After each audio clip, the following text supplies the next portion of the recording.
I'm Randy Orton.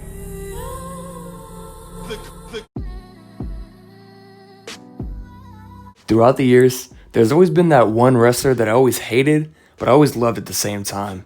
He was so slimy and grimy, but the way he did everything was just flawless. And that wrestler was Randy Orton. From the very second Randy Orton stepped into the wrestling business, everybody knew he was going to be special. From OVW to Evolution to the world champion. 14 times. He was destined to be great. But he wasn't just great.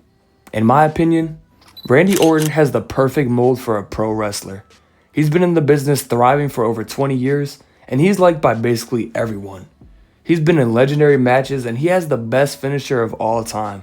But ladies and gentlemen, let's get straight to it. Randy started off his career in OVW.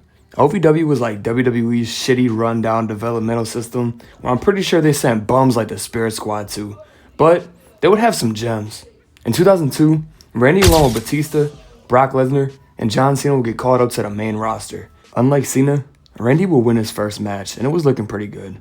After this, Randy would get traded to Raw, but unfortunately though, a few weeks later he would get injured. Everybody knows if you get injured during a push, it gives Vince that instant ick. All that potential looked like it was going to waste.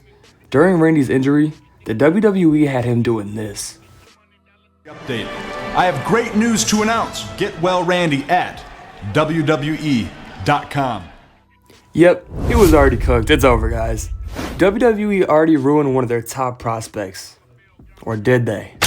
A lot of people say WWE buried people, but I think of it more as like getting them used to the WWE style. You also gotta see how people are. It's like you just met someone, you already buying them stuff. Like, you gotta give it time. But anywho, Randy would come back from injury, and this is what would start everything. Randy would join Evolution, and it was a perfect fit. After this, Randy would shine in every way possible. Forget everything else though, Randy mainly wanted two things: the females and to kill legends. Randy was now known as the Legend Killer. Randy would just go be the most disrespectful rookie ever. Hulk Hogan wasn't safe, Mick Foley wasn't safe, hell, not even Mark Cuban was safe. And for that reason, I'm out. Randy would defeat Shawn Michaels at Unforgiven, which was a huge win for his career. The WWE were already capitalizing on their investment. But Randy would make a game-changing adjustment to his moveset soon after, and he added a move that changed his career forever. The RKO, the most legendary finisher in WWE history. This was young Randy too, so he would jump into it and he would get mad high. That thing was a beauty. But Randy's next target would be the IC title, which was held by Rob Van Dam. At Armageddon, it was on. Could Randy win his first title? Well, Randy would hit one of the meanest RKOs, and RVD was always spiking himself for the love of the game. But Randy won his first title, and Evolution was now decked out in gold. Evolution would go on a total tear on Raw and destroy everybody. Unfortunately, Goldberg too. They completely fumbled him. He looked like such a star. Orton's next challenge would honestly to this day be one of his best matches ever. At Backlash 04. This match was very violent, but it proved that Randy wasn't just a pretty boy with a couple flashy moves, and he was ready to put his body on the line. Thumbtacks, barbed wire, fire, and everything. But through all of that, Randy still won. The Legend Killer was living up to his name. Orton would go on to lose the IC title to Edge of all people, but it didn't matter. Randy was focused on something better: the World Heavyweight Championship. Around this time, Randy just had a perfect look. He was built like a Greek god, no homo. But Vince must have agreed because he was getting pushed hard. But now, we're at SummerSlam 04. Were they gonna pull the trigger on Randy? Orton delivered, and he defeated Chris Benoit for the world title, and a star was born. But just as soon as he reached the top, his circle showed their true colors. Great life lesson right here. The next night on Raw, Evolution would throw Randy a celebration. It was going really good. Randy was soaking in all the emotion and good feelings, but his celebration took a dark turn when Triple H symbols for Batista to drop Randy. Just like that, Randy got cut off. Triple H was a power-hungry dictator. But this is where the WWE learned their biggest mistake with Randy. They turned him face. Randy was put on this earth to be an asshole, and this face roll did not work at all. And that would prove to be the case because at Unforgiven, Randy's first pay-per-view title defense, he lost it back to Triple H. This was a staggering loss for Randy. If he was working out, he would have kept the title. He needed a reset, and that would be the case for his next feud.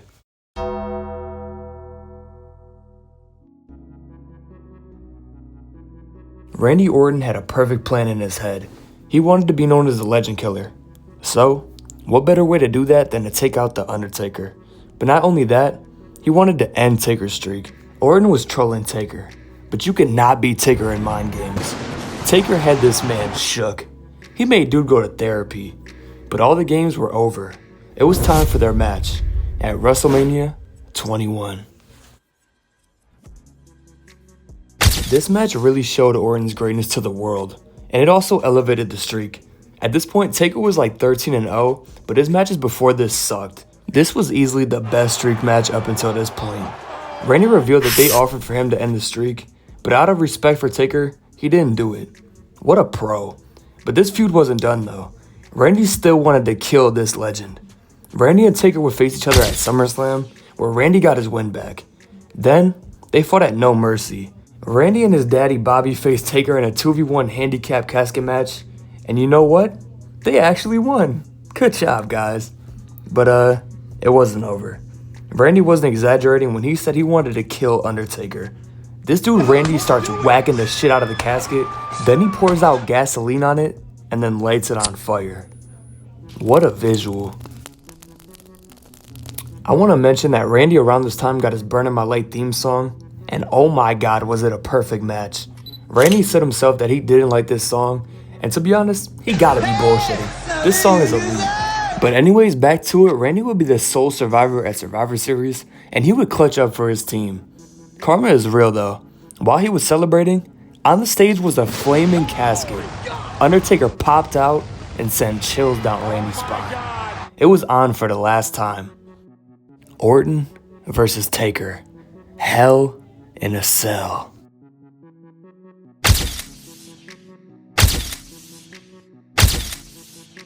This match is pretty much what you'd expect from a Ruthless Aggression Hell in a Cell match, but at the end of this insane match, Taker hit Randy with a tombstone and gave him a tap of the tism or something. That boy started glitching. Great match, fantastic feud, and in my opinion, the greatest photo ever captured from wrestling.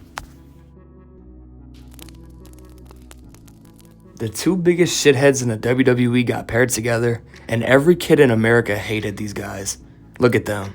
Both so similar and yet so evil. But you couldn't deny their talent. Thankfully for us though, there was an alternative. DX. DX had just gotten back together and Rated-RKO formed just off the fact of trying to stop this old head reunion. This was such a weird time.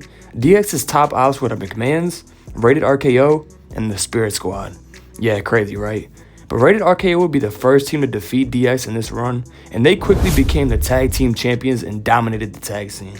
Randy didn't forget about his Legend Killer gimmick though, because at this point, this was no gimmick. He hated old people. He wanted these old men on life support. He was on his own hospice. At New Year's Revolution, Triple H would suffer a legit injury, so this DX vs Rated-RKO feud was short-lived. However though, smoke still needed to be put out. So, Shawn got a new partner in the WWE Champion, John Cena. The combination of matches we'd get with these four guys would be something special. Rated-RKO would end up losing their tag titles to Cena and Shawn, but they couldn't go for that apparently. So at Backlash, we get the legendary Fatal 4-Way WWE title match between Cena, Randy, Edge, and Shawn. This match had their iconic finish where Shawn kicked Cena onto Orton for the win. Beautiful. But it was time for Randy to go back on his own. This run right here is where Randy Orton really came into his own into a top main eventer. In my opinion, Randy, Batista, and Cena were the big three of this era, and Randy was the first to get a big push, but the last to get his top push. But he made the most out of it. Later in the year, Randy feuded with Cena, somehow involving punning his dad and RKOing Cena onto a chair and announce table. But unfortunately, Cena got injured during his peak title run. Unfortunately for us, that is. For Randy, it was a golden ticket to the top. But this guy didn't even earn it. Mr. McMahon literally handed this guy the title on the low for free. And then this bozo lost it straight to Triple H in the opening match. But it wasn't over though. Orton spun the block in the main event and he won it back. This wasn't the way I expected him to have his first main WWE title run, but we were here regardless. Orton would face big names like Shawn, a returning Jericho, and Jeff Hardy, which included Jeff's iconic Raw stage dive, and then the guy he screwed over months back, John Cena. Cena came back astonishingly and won the Royal Rumble. Cena didn't want to wait to get his hands on Randy though, so he took a ballsy move. He took his title shot at No Way Out. How the hell was Randy gonna beat a super pissed off Cena? I believe if someone is super mad, they could win a fight against anyone. But Randy and Cena were doing a super competitive match, and Randy hit this guy with everything, even an RKO on the straight floor. This must have pissed off Randy though, because Randy then did this.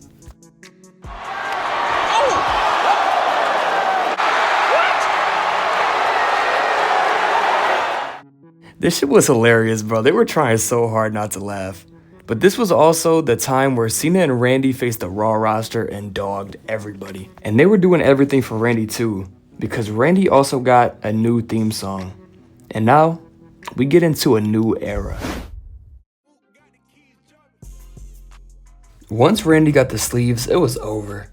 But Orton would also pick up 2 new goons in Cody and Ted DiBiase, and Randy's first order of business was doing this.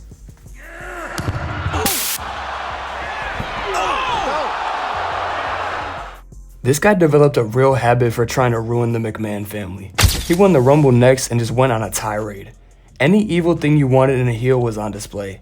You wanted people getting their heads punted? You got it. You wanted old man gore? You got it. You wanted a violent homewrecker? You got it. And Randy in this era basically was worse than his formulaic career mode self. Which, by the way, looking back, his Road to WrestleMania cutscenes were hilarious. By the way, Dad, nobody is more driven, ruthless than I am. Do it! Fine, Cena. You win, and here's what you win. Security! Security! John Cena's gone insane! Stay out of this, guys. It's between me and him. You saw him? He attacked me. Take him away. Take him to jail. Like, bro, what was that? But if you had a good bond with your father, he was gonna make it worse. And once he got that punt, it was over. Randy made Cody go against his own father, and for Teddy on the other hand, Randy manipulated him so badly that he went from a clear-cut rookie to a welfare scamming jailbird. If Randy Orton came into your life, it got worse. But let's enter Kofi Kingston, a young, fresh, athletic rookie with a bright future. He gets into a feud with Randy, and you know, he had some high spots like ruining Orton's car or doing a boom drop off a ledge.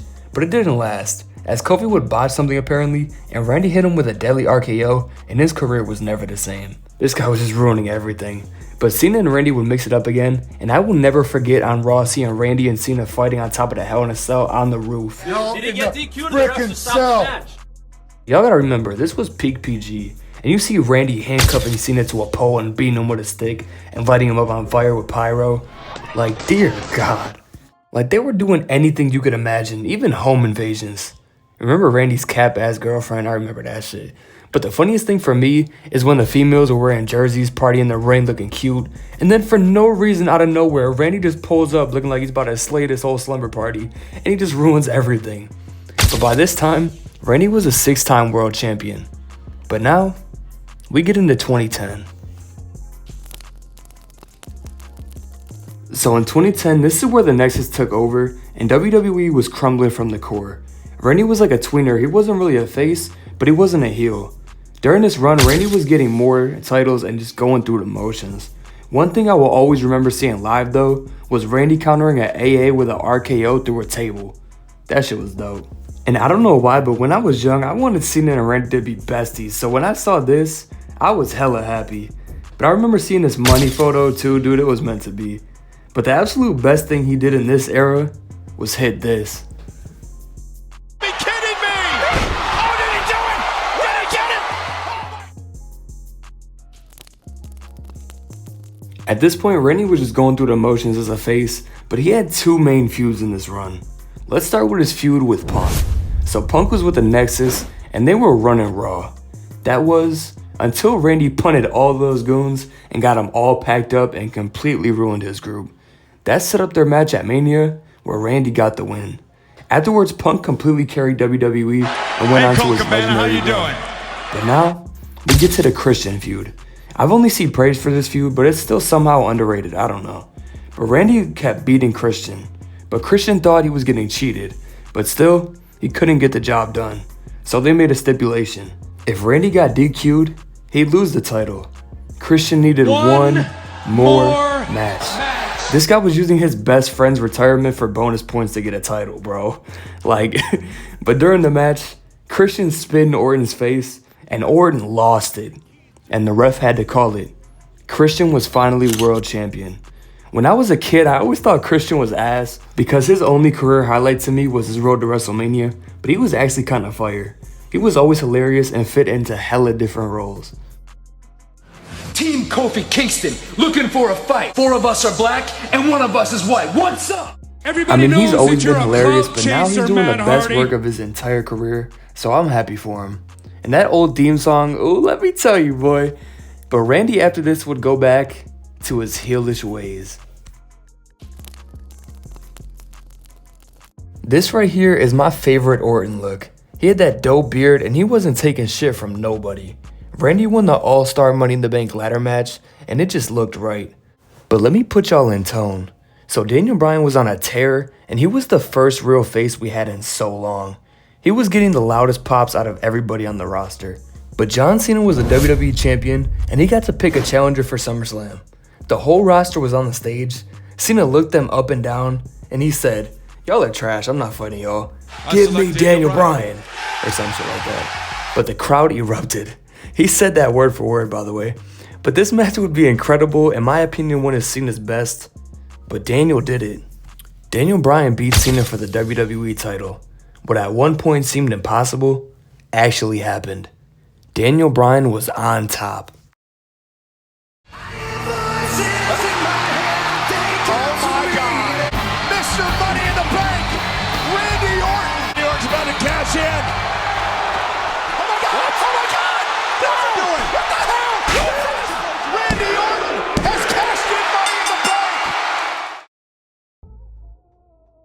Just like that, it was all over. Daniel Bryan's long journey was over, and it was beautiful. See, this is Randy's path. So for this, it was great. There's 2 perspectives for everything. But Randy was now labeled the face of the company. After beating Cena in a TLC match, it looked like he was unstoppable. But fast forward to January 2014, Batista was back, an old friend. Batista would go on to win the Rumble, and it was set. Or was it? Daniel Bryan's meteoric rise shifted WWE's plans completely. Daniel Bryan got added to the match, and he ultimately won it. After this, Batista and Randy solved their issues, and Evolution was reborn. Evolution would do their thing, and they eventually put over the Shield. But after this, Randy would be put back in the Authority, but now Seth was in it. Triple H got a new golden boy. Orton didn't fit anymore. So, the inevitable happened. Orton turned on the Authority, and it was brilliant. I adored this feud as a kid. Randy and Seth battling in the steel cage, Seth curb stomping Randy on the announce table, Randy cracking jokes. It was a good time. But Randy would finish his feud out with Seth at WrestleMania 31, where Randy hit one of the cleanest and meanest RKOs ever. But Randy would get injured later in the year, but it was only a matter of time before he came back. After getting Shawshanked by Brock that for some reason involved Jericho fighting for him backstage, I don't know, it was pretty crazy. Imagine getting your ass kicked and then Chris Jericho is your only defense. I'd stay down. But anyways, Randy would get drafted to SmackDown and he would run into the Wyatt family. Orton couldn't beat them. So, he did the next best option. He joined them on some KD shit. But this team was just OP. I have no idea why, but it just looked good. They dominated, even being the sole survivors at Survivor Series and getting the win for SmackDown, and then winning the tag team titles. But Randy was playing the long game here. He didn't want to just join them randomly. Nah, he wanted to use them for his own benefit and eat them alive from their core. Rule number 1, never trust a snake. In 2017, Orton would win his second Royal Rumble, and funny enough, Bray Wyatt won his first WWE title like a month later, beating names like Dean, AJ, and Cena in the Elimination Chamber. If you couldn't tell by now, this wasn't a good look. Randy would show his true colors though. After Randy rizzed up the camera for a few minutes, he was shown in the Wyatt family compound, and he wanted to burn the compound and Sister Abigail to the ground. Look man, to this day, I don't know who the hell Sister Abigail is, okay? But I've seen a witch in real life, I'm not trolling. And you do not mess with the dead like this. But Orton didn't care. This was personal. The two would fight at WrestleMania 33, and I gotta be real, this match was a complete letdown. I think the main problem on why Bray failed is because his characters were just way too hard to book. But anyways though, Randy beat Bray, winning the world title for the 13th time. I gotta be honest, I completely stopped watching wrestling from like 2017 to 2019. If you watched during that time, you're a true soldier. But yeah, I don't got the answers, so I can't tell you.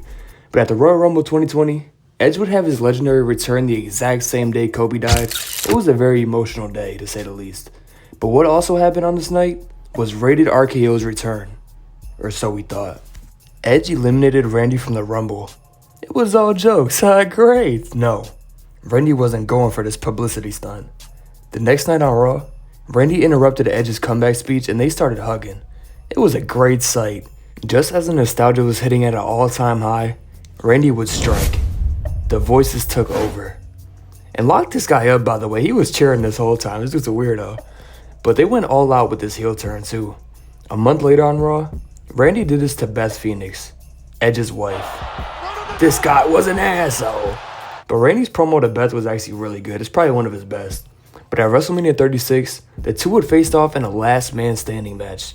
This match didn't hit like I thought it would, to be honest. But the fact that Edge was even wrestling still was mind-blowing, so I was just grateful. But someone else would return to WWE around this time though. Christian. Dog, I don't know how I never realized it, but Christian is hilarious. Christian told Edge that he wasn't ready. The greatest wrestling match ever, huh? I don't think you could do that in your prime. I was dying, bro.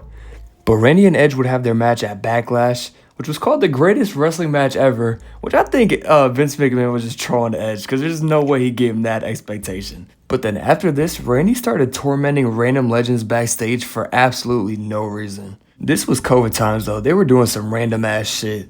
Like remember Money in the Bank that year? It was fought on WWE's damn building and on top of a roof. But anyways, on to the next one. I have no idea where this team came from, but it worked, and they struck gold. They probably just got mad high together and had funny stoner convos, so they took it to TV. Very quickly into their run, they dominated the tag division and won the tag titles at SummerSlam. This team even got the Migos cosign. They had electric matches at Backlash and WrestleMania 38, but forget all of this. The best thing that happened to Randy around this time was his feud with Soulja Boy. Yes, Soulja Boy. The first video on this channel was supposed to be about this, but I just scrapped it because nobody was trying to watch that shit probably. But this beef was legendary. I'm very tempted to make a video on it now. But to keep it simple, baby mamas were involved and somehow Soulja Boy was willing to shut down WrestleMania. I come to WrestleMania and shut that shit down, nigga. I don't give a fuck how much Vince McMahon paying you, nigga. I'll buy the WWE. Wrestle for me, nigga. I'll make my own wrestling league and cut you a check you ain't never seen, nigga. You come wrestle for me. I'll cut you a little check, Randy Orton. Yo, this gotta be top 5 videos I've ever seen in my life. But back to it, RK Bro and the Usos were going to war. The Usos were tag champs, and RK Bro were tag champs. So, they wanted to combine the titles and have one team carrying all the gold. On the May 20th episode of SmackDown, they would face off, and unfortunately, the Usos won. But this is where everything fell apart. A few days after this, it was announced that Randy suffered a bad back injury, and he was going to be out for a very long time. But the thing was though, this left Riddle by himself, and this definitely messed him up, because while Randy was out, Riddle got fired. Honestly, I was never a Riddle guy, but I think he deserves another shot. The last thing I remember was him getting bitched by Seth, and it was raps. Was he a hothead? Yes, but so was HBK, and so was Randy Orton. It happens. Randy was probably going to have a feud with Riddle too, but I have no doubt that he'll get re-signed one day. Survivor Series 2023. Yes, We got CM Punk's return, but we also got Randy's. For the first time in 18 months, our boy was back, and he was jacked. Randy just been chilling, but he RKO'd Speed at WrestleMania. But what I want to see now is Randy versus Cena. Career versus career for a title or something, I don't know. But there it is though, man. Randy gotta have one of the craziest careers ever. The one thing I will say though with Randy though is he had some stinkers at Mania. He could have had some better matches there. But other than that, I think Randy is a perfect talent. His longevity is unrivaled, and he could feud with anybody and make it interesting. In 2003, he was the future and the legend killer. In 2025, 14 world titles later, he's a legend. But that's my opinion. What do y'all think? And also, I got one more question. Who was the better heel in their prime? Edge or Randy Orton? But anyways, man, I'm out. Peace.